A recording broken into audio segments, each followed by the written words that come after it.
Welcome to the Fighter Index, MMA's unofficial fighter scoring system. In this video, we're breaking down a high-level welterweight matchup between former welterweight champion Jack Della Maddalena and Carlos Prates.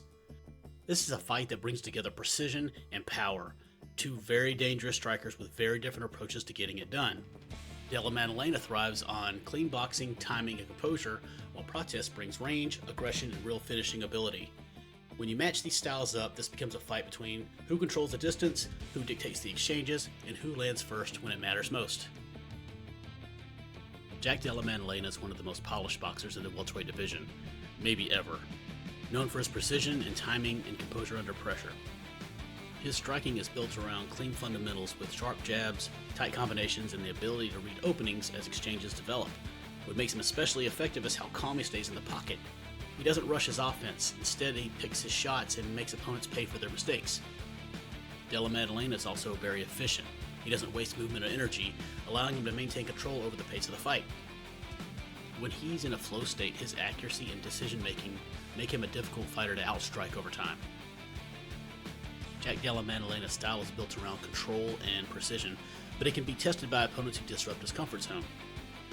While his boxing is sharp and it's top of the food chain, he can be hittable in exchanges, especially when fights get more chaotic or when opponents pressure him into extended firefights. His game is also heavily striking focused, which means grappling heavy opponents can slow his rhythm and force him into unfavorable positions. When he's unable to dictate the pace or gets pulled into different phases of the fight, his effectiveness can be affected. Against opponents who mix in pressure and level changes, those gaps become more noticeable. Carlos Prates is a long, powerful striker who thrives on pressure and finishing ability. His game is built around range, timing, and the ability to land damaging shots when opponents step into his space.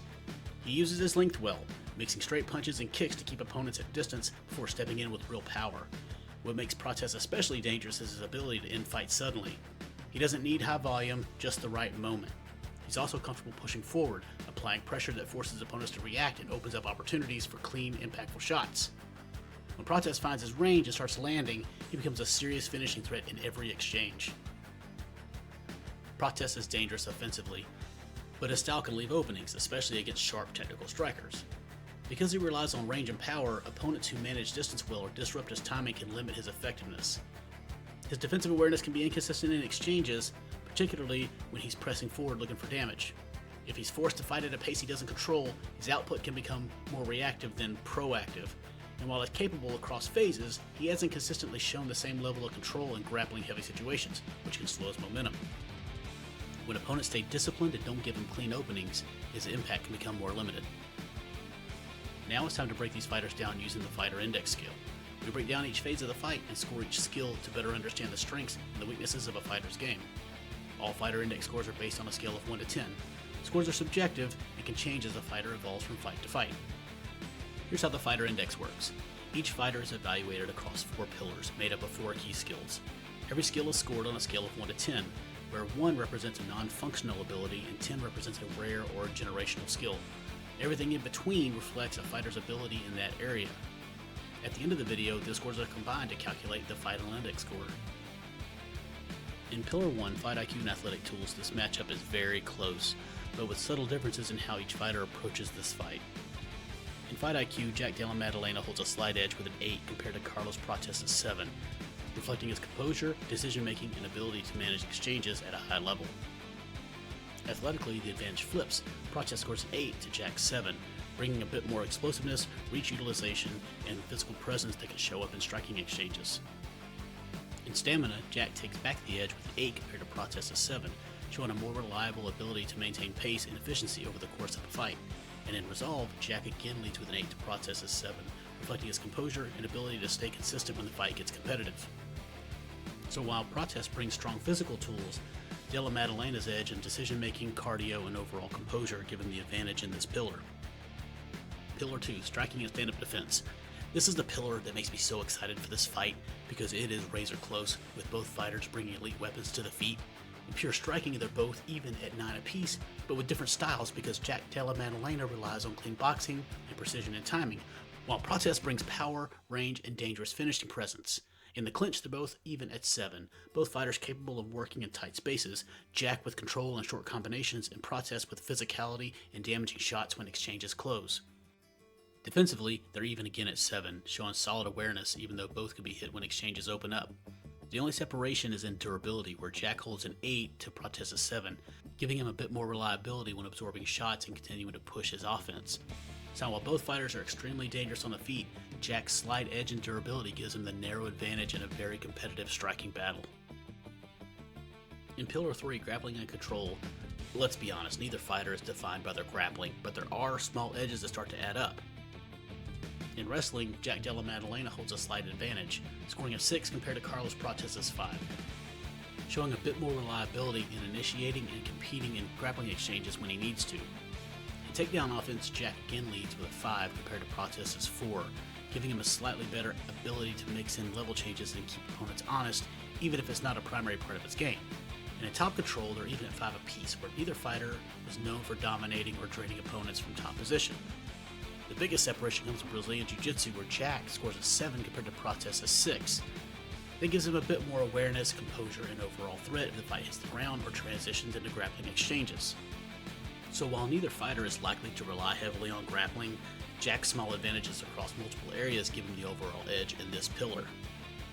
In Pillar 4, defense, scrambles, and ground survival, this is another area where small differences can begin to separate these two fighters. In takedown defense, Jack Della Maddalena holds a slight edge, scoring a 7 compared to Carlos Prates' 6, showing a bit more consistency in keeping the fight standing and controlling where the fight takes place. And in Brazilian Jiu-Jitsu defense, they're even at 6 apiece, with both fighters generally capable of avoiding major mistakes, but not completely airtight if you put under sustained pressure. The separation comes clearer off the back, where Jack scores a 7 compared to Prates' 5.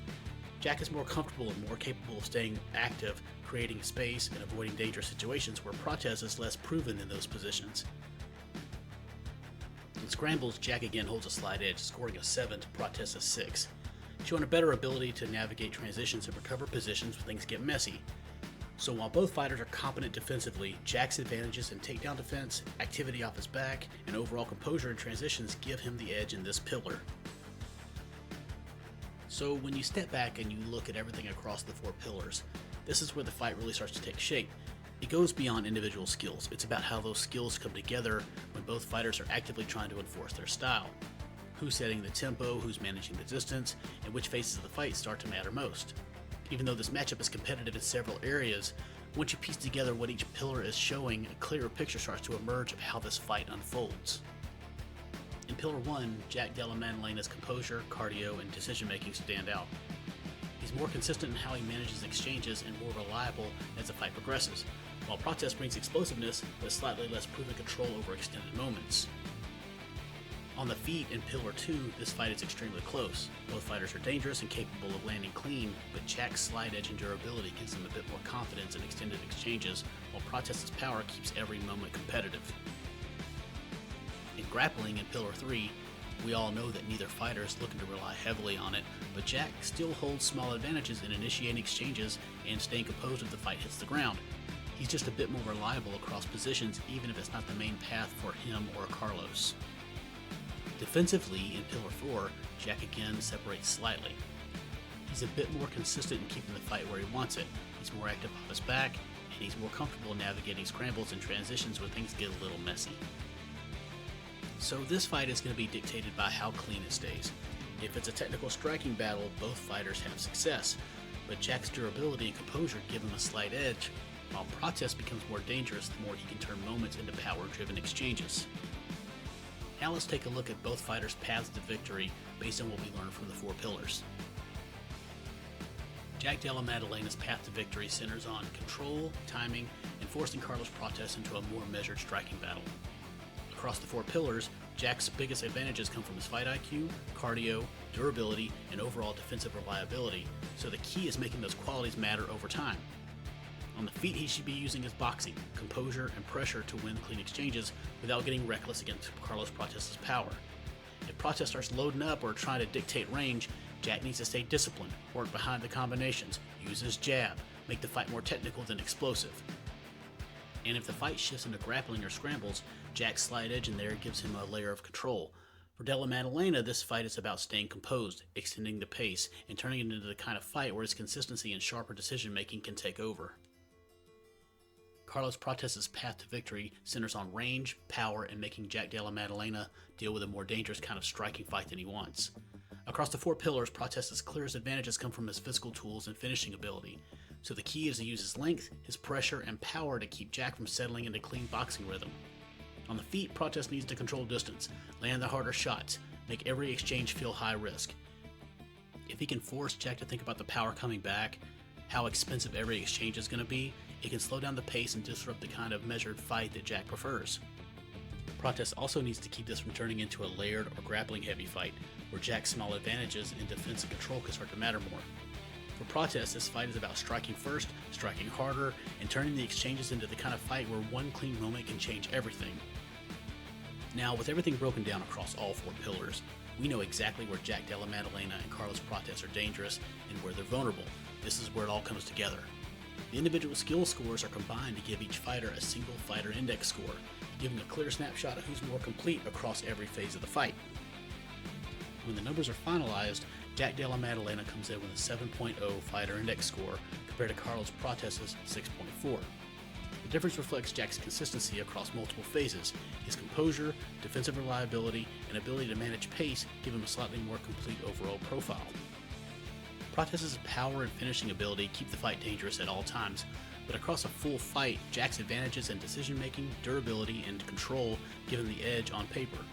That said, Prates' ability to change a fight with a single moment, that gap feels closer than the numbers suggest.